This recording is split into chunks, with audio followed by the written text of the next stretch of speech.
The knife never made a sound. It slipped between the alien's ribs like it belonged there, and by the time the auctioneer realized his lungs were no longer working, the masked human was already gone. In the center of the slave pit, where Earth children had been shackled and displayed like beasts, flames now licked at the scorched ground. The symbol burned into the auction platform was unmistakable, a cracked war mask, split by a single blade. Panic spread like fire. Buyers screamed. Guards fired wildly.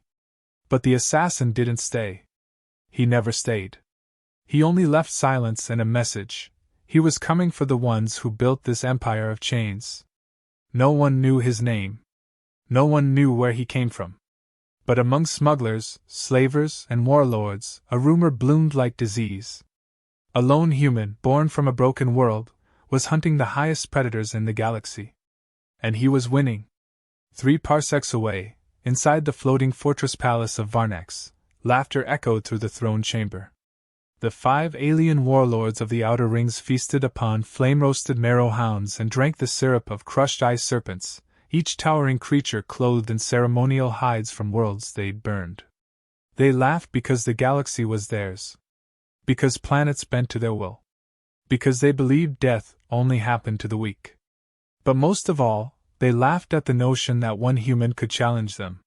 "You mean to tell me," bellowed Warlord Dresden, slamming his clawed hand on the granite feast table, "that a furless, soft-skinned ground mammal has killed 3 of our cartel's auction masters in a month? Did he do it with a stick? Or perhaps he threw stones?" The others roared with laughter. Jaws lined with teeth. Eyes blinking sideways. Only one figure didn't laugh. Khazor, the youngest, the heir to Warlord Vreek and future High Prince of the Blood Moons. He smirked with arrogance instead, a smirk that never reached his reptilian eyes. "I will find this Earth Ghost," Khazor said, setting down his goblet with calculated flair. "And I will drag his carcass back through every trade station he thinks he's freed. I will hang his spine over my balcony." The room quieted for a beat, only to erupt again, this time in applause. Warlord Vreek clapped his son on the back, nodding with pride. "Let him go, brothers. Let my son have his hunt. This assassin's legend ends with Khazor's blade buried in his gut." They agreed, not out of faith, but for entertainment. Khazor was a prince in name, but a spoiled one. They expected a show. They expected failure. They expected to laugh again.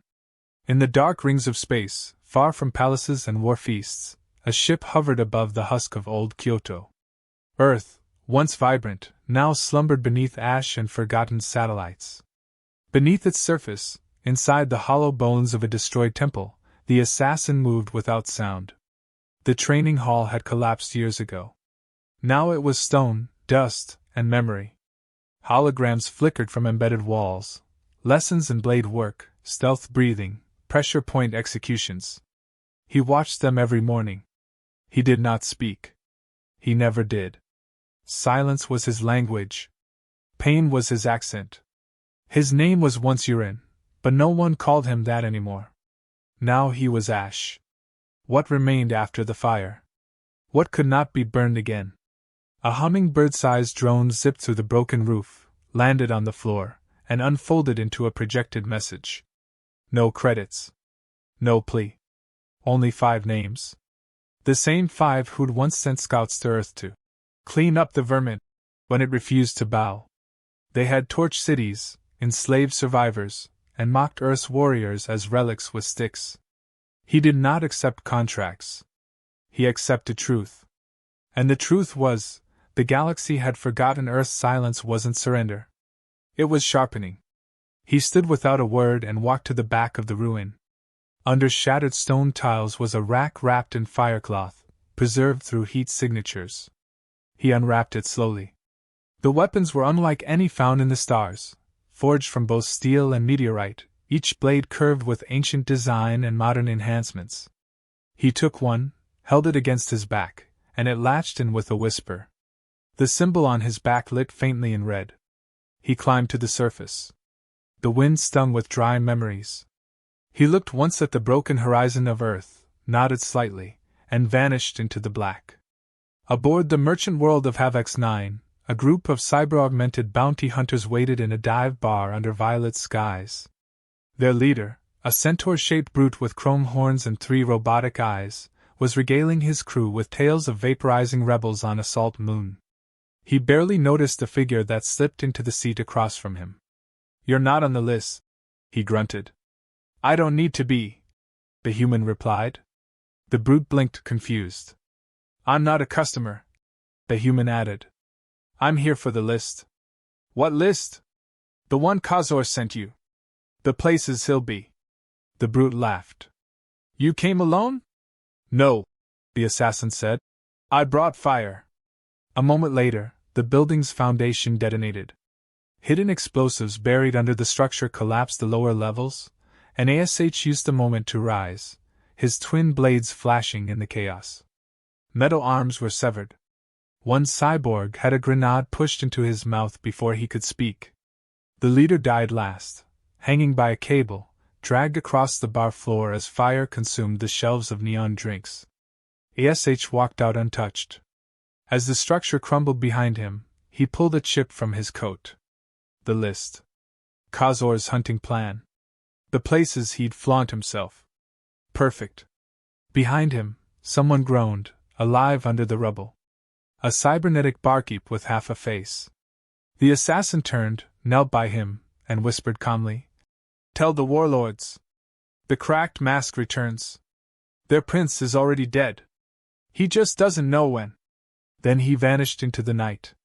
Across the galaxy, Khazor stepped aboard his personal cruiser, yawning and stretching like he was headed to a royal vacation. Behind him, hundreds of genetically enhanced soldiers loaded stun nets, carbon blades, and trackers. He looked back at them with a smirk. "I'm hunting a ghost," he said. "So don't blink." But the real ghost had already left his mark. The hunt had already started. And Khazor had just walked into the wolf's den wearing perfume. The air inside the hidden Earth base was cold and sharp, the kind of cold that didn't come from temperature, but from memory. Everything about the place felt like a tomb, old, silent, waiting. The walls whispered of lives lost, wars forgotten, and a planet that had learned to survive without sunlight. Ash moved through the corridors with precision, checking the seals on the entrance, the motion detectors buried beneath the ash, and the heat-masking protocols layered into the walls. Each step was habit, carved into him like the scars on his forearms. This place wasn't just a hideout. It was the last breath of a broken clan. He didn't sleep in a bed. He sat cross-legged on the stone, facing a holographic shrine of his fallen master, the last shinobi of Kyoto. The image flickered but never died. In the quiet glow, the old man bowed endlessly, hands frozen mid-motion.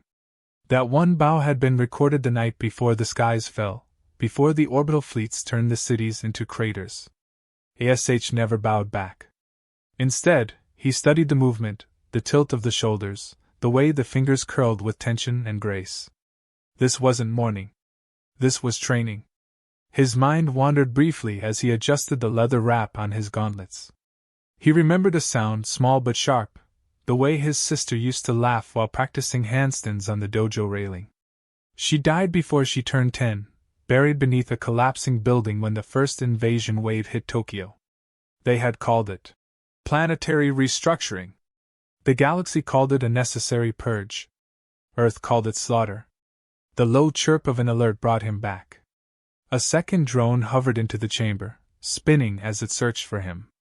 He extended a hand and it settled gently into his palm.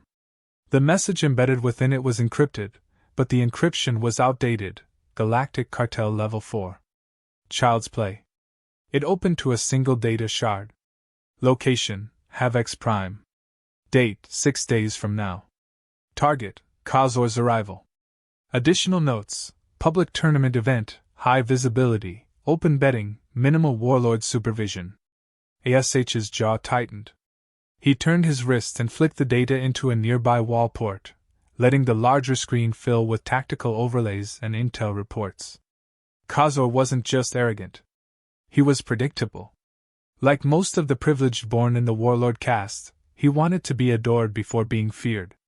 He loved attention. Public duels. Flamboyant executions. Ceremonial kills filmed and broadcast across fringe sectors. But Ash wasn't going to offer him a duel. He was going to dismantle him piece by piece, until the bloodline itself became a warning. He opened a rusted cabinet near the weapons rack and pulled out a folded garment layered with nanofiber mesh and armor pads stitched by hand. His clan's old battle wrap.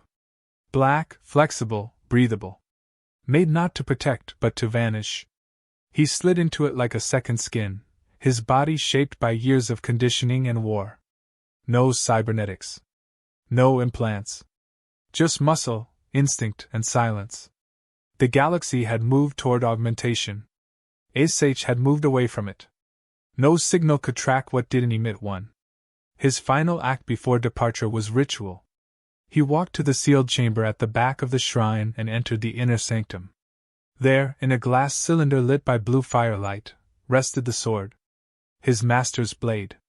Folded steel from a dying world, embedded with meteor iron, humming faintly with resonance that no machine could replicate. It had no name.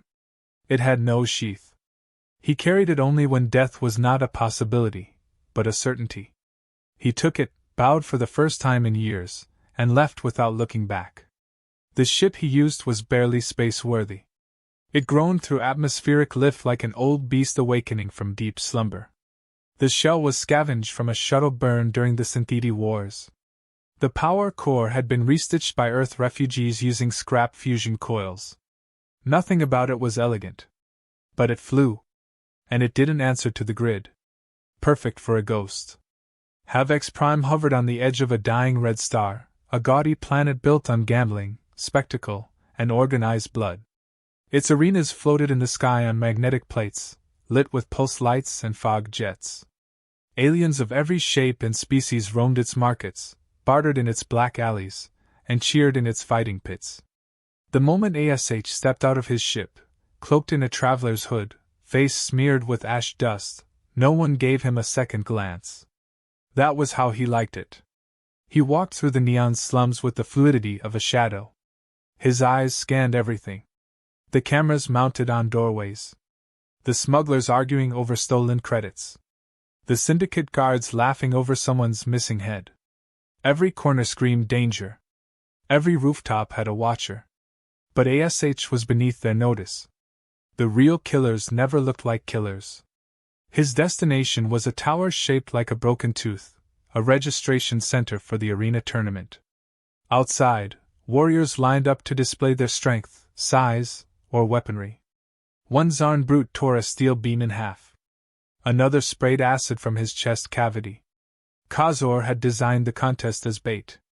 He wanted the assassin to come to him. He expected Ash to register, to swagger in like the gladiators and claim a spot in the royal bracket. That's what made the next part so satisfying. Ash didn't sign up. He killed a competitor in an alley behind the center. Quick, bloodless, a pressure point death. Then he dragged the body into the trash system and took the armband identification chip. He entered the arena prep zone as a beast handler named Gord Tresh. The guards scanned him, chuckled at his size, and let him through. Nobody bothered to double-check. This was a planet of killing games. Dead bodies were normal. Impersonation wasn't even rare. What mattered was blood on the sand. Inside the prep wing, Ash moved with his head down, listening. Warriors talked loudly. They boasted. They bet on who would survive Khazor's entertainment round. The prince himself was supposed to arrive in 2 days.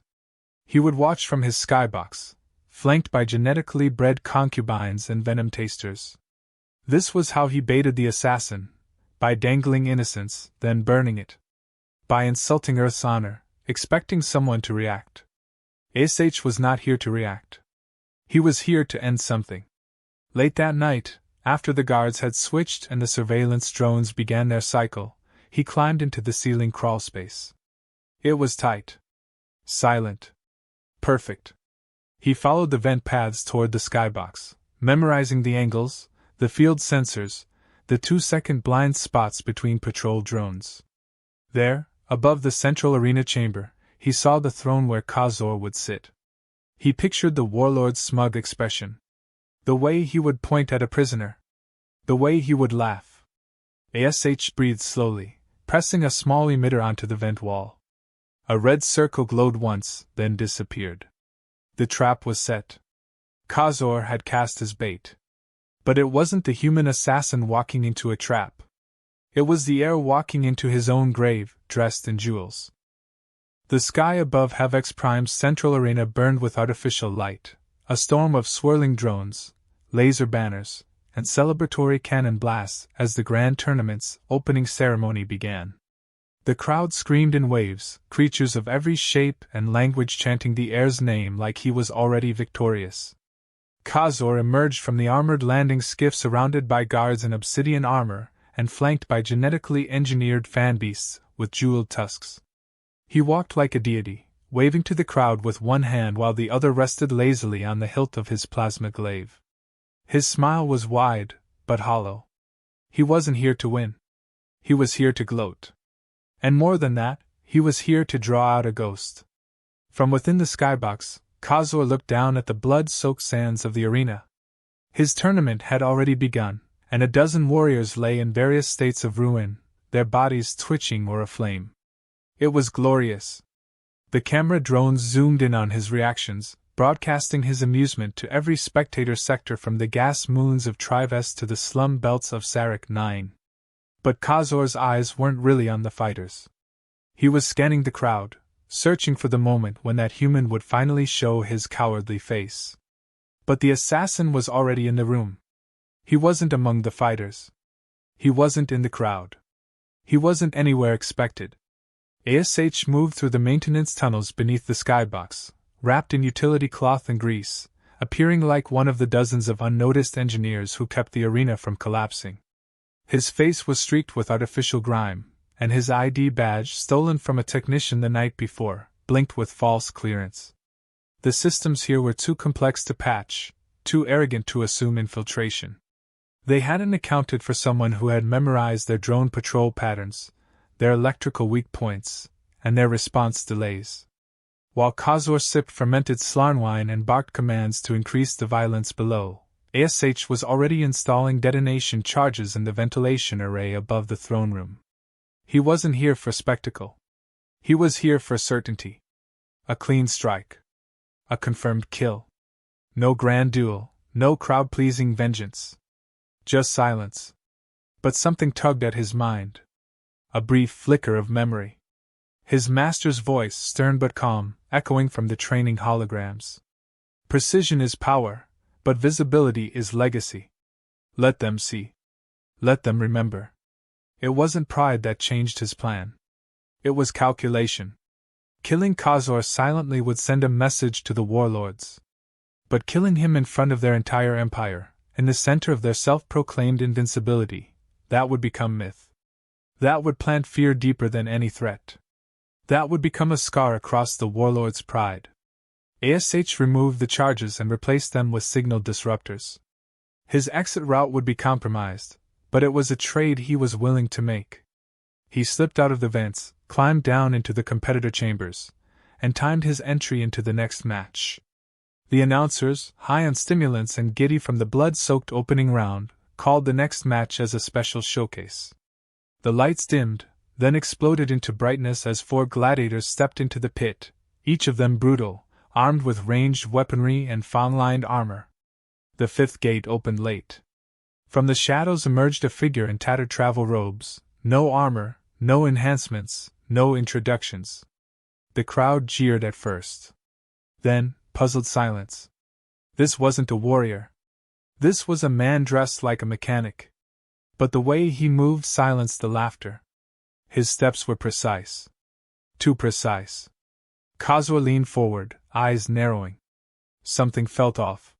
He didn't recognize the man, but something about the stance, the way the figure turned his head slowly, calmly, in no rush to act, it gnawed at him. He signaled the announcers to halt the match for a moment, but it was too late. The first gladiator charged. ASH stepped sideways, catching the creature's wrist, twisting, and using its momentum to send it crashing into the arena wall. Before the second could react, ASH moved in a blur, his fingers striking pressure points at the base of the alien skull. The creature spasmed and collapsed. The third attempted to flank him, opening fire with a plasma spear. Ash ducked beneath it and kicked the spear into the air, catching it with one smooth motion and driving it straight through the fourth gladiator's chest. The silence in the arena was thick. Khazor stood, fury mounting, as the cameras struggled to refocus. The feed tried to zoom in on the human's face, but it was obscured by a simple half-mask, scorched black. Ash stood in the center of the arena, surrounded by 4 fallen warriors, the spear still crackling with residual energy in his grip.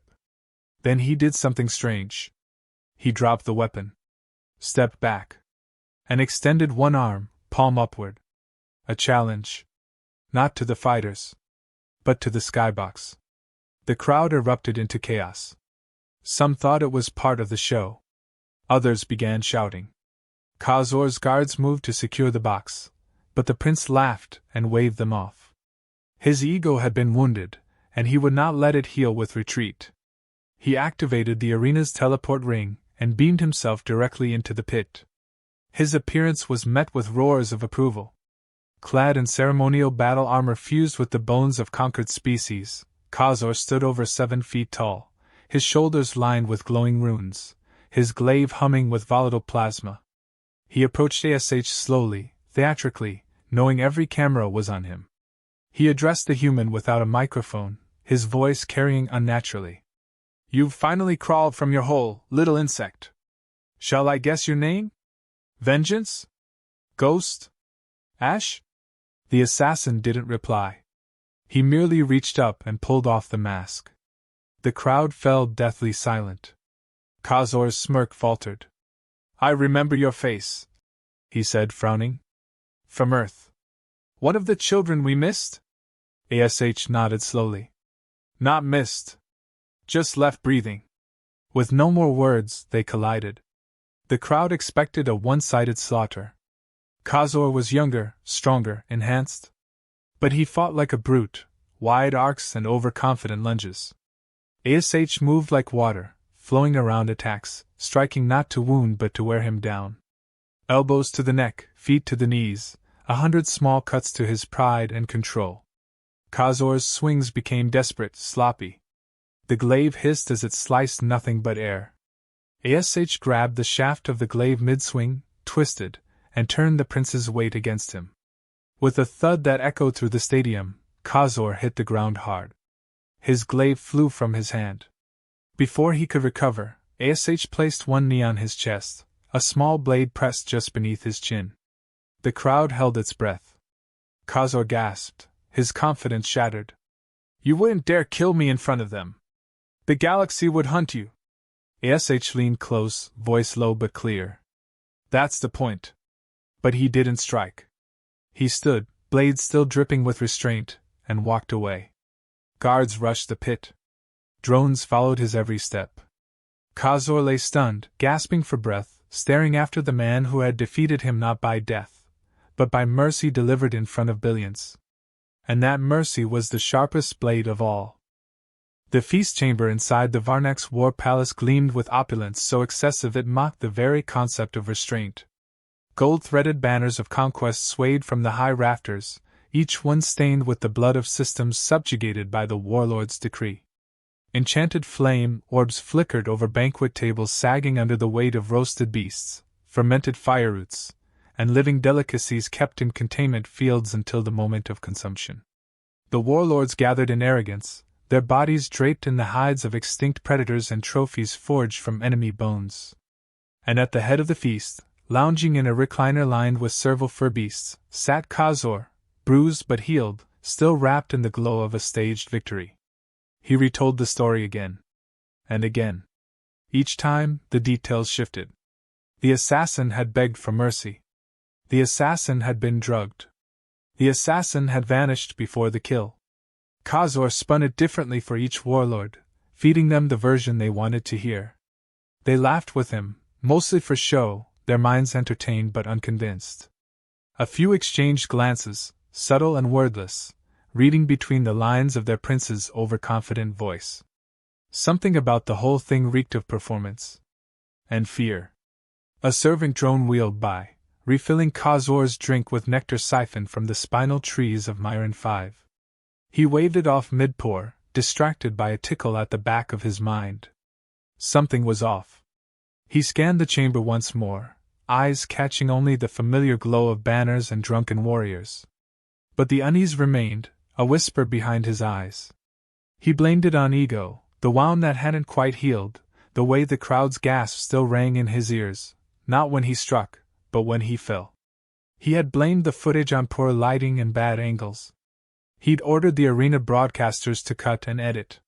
He even paid off several broadcasters to spin it as a tactical delay for theatrical suspense. But he knew what he saw. And more importantly, he knew what he felt. He had been beaten.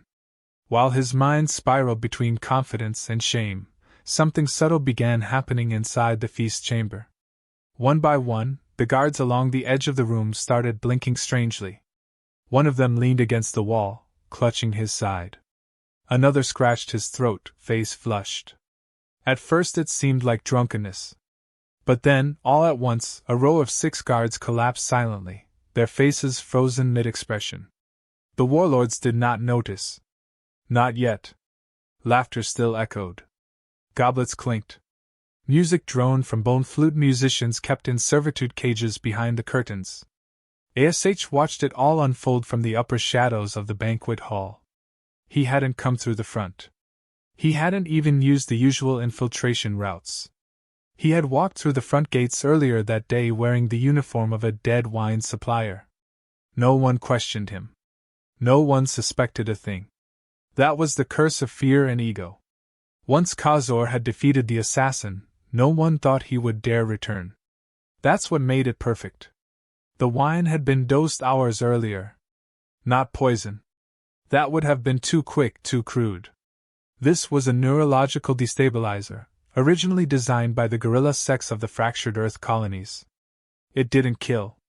It unraveled the nervous system for 90 minutes, leaving victims conscious but paralyzed. Utterly aware, utterly helpless. The warlords hadn't noticed yet because the effect began with the guards. The servants. The side players. Now, it moved toward the center. Ash dropped down silently behind the tapestry near the main table.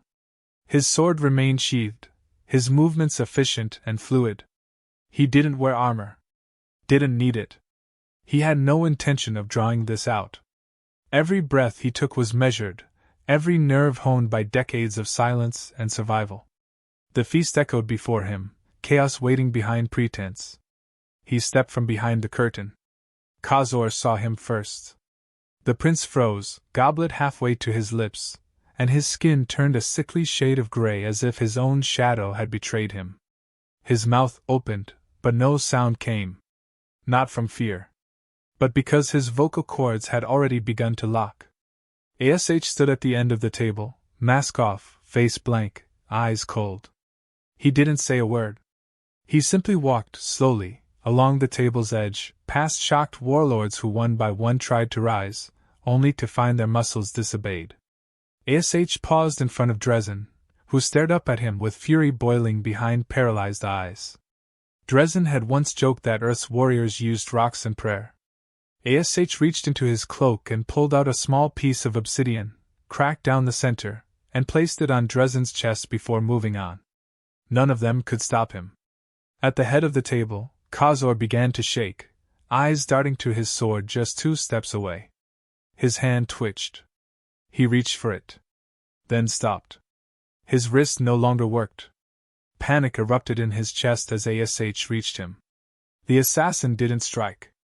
He sat across from him, leaned forward, and finally spoke. Fear tastes better when it's slow. Khazor tried to spit, but the muscles in his mouth betrayed him. Ash reached into a pouch and pulled out a small projector crystal. He activated it and placed it on the table. A hologram flared up.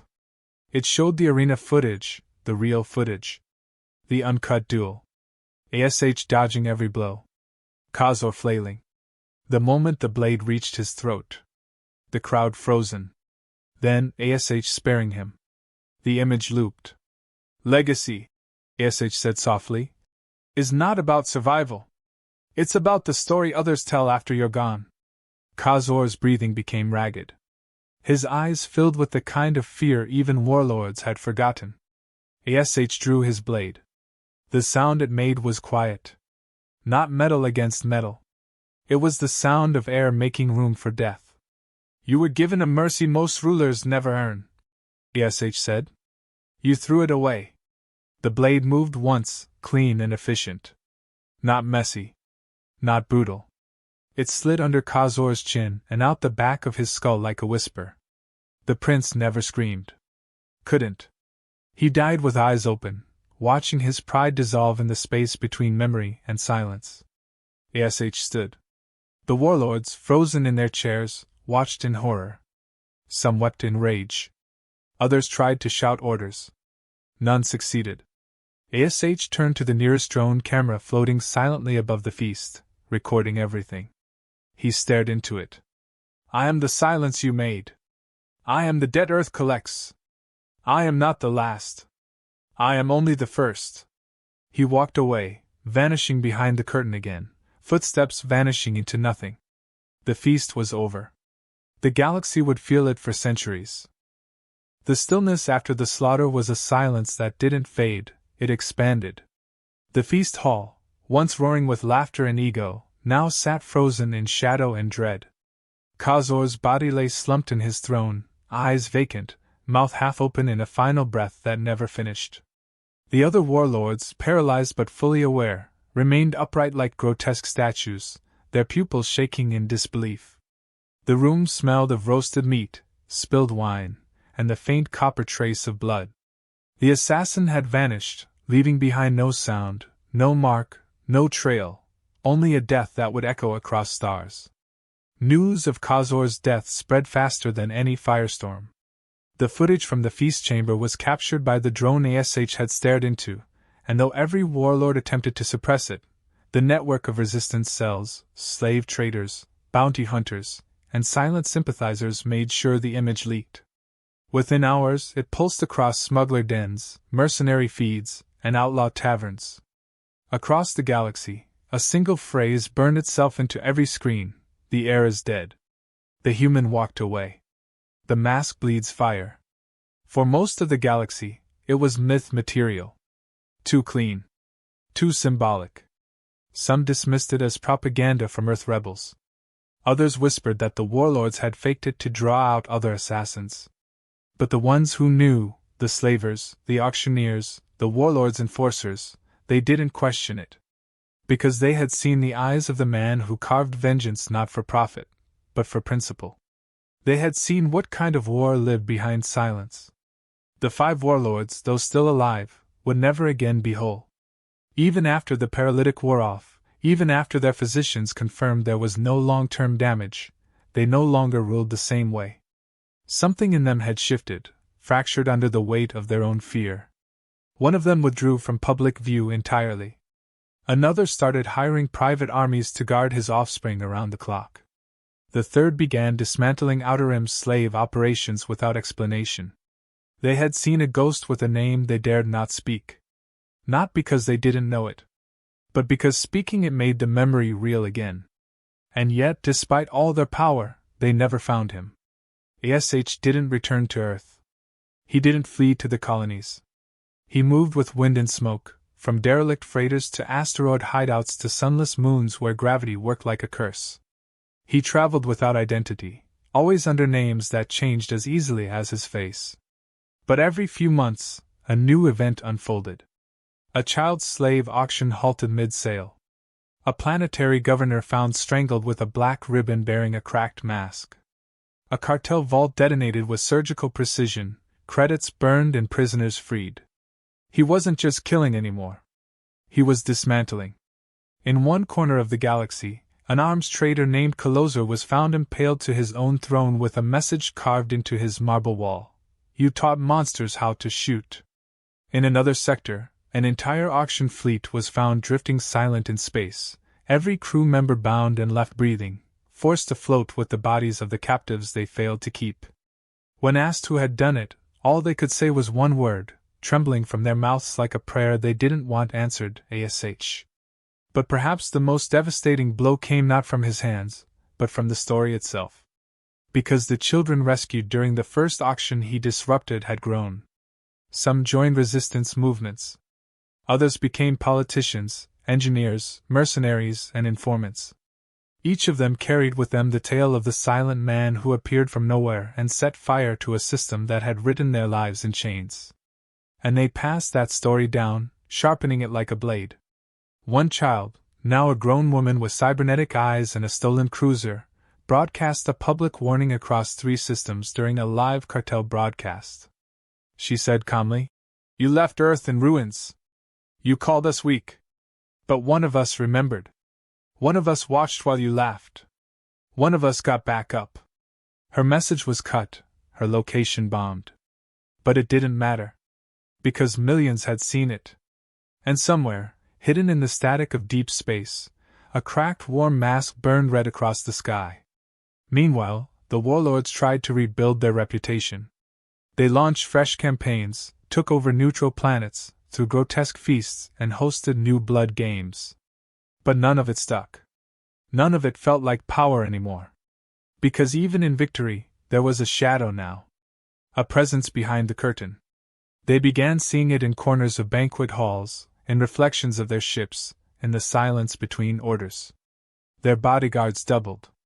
Their paranoia festered. And every time a vent rattled or a drone misfired, they looked for the mask. On a quiet outpost moon in the desolate Ricari belt, a trader once swore he saw a man with no weapons walk into a bar full of ex-slavers. Minutes later, the building collapsed inwards, like it had swallowed itself whole. No bodies were found. Only a scorched mark etched into the floor where the bar counter had stood, the mask again, with 3 red dots below it, one for each of the dead. But there was one more scene, one no camera caught, no drone recorded, no survivor escaped to tell. It took place years later, in a lush inner-core city, where a new empire's high council gathered to review threats beyond their territory. They laughed over the old footage, mocking the quality, dismissing the tale as rebel folklore. One of the youngest advisors, a sharp-jawed diplomat from the Huron colonies, scoffed and said, "If this Ash were real, why hasn't he come for us? We're bigger. Smarter. We build peace, not fear." The lights flickered once. Just once. And when they came back, a figure stood at the far end of the room. The council guards froze, but he didn't move. He didn't need to. They all knew who he was before the first breath left their lungs. And before they could shout, he was gone. Only the window behind him had changed, its glass now etched with the faint outline of the cracked mask. No alarms had triggered. No weapons had fired. But for the first time in that council's existence, no one finished the meeting. They disbanded. Rewrote their protocols. Cancelled upcoming expansion votes. Fear had arrived. It wore no armor. It spoke no name. And it didn't kill for pleasure or profit. It killed to remind the stars of something they'd long forgotten. That silence is not surrender. It is waiting.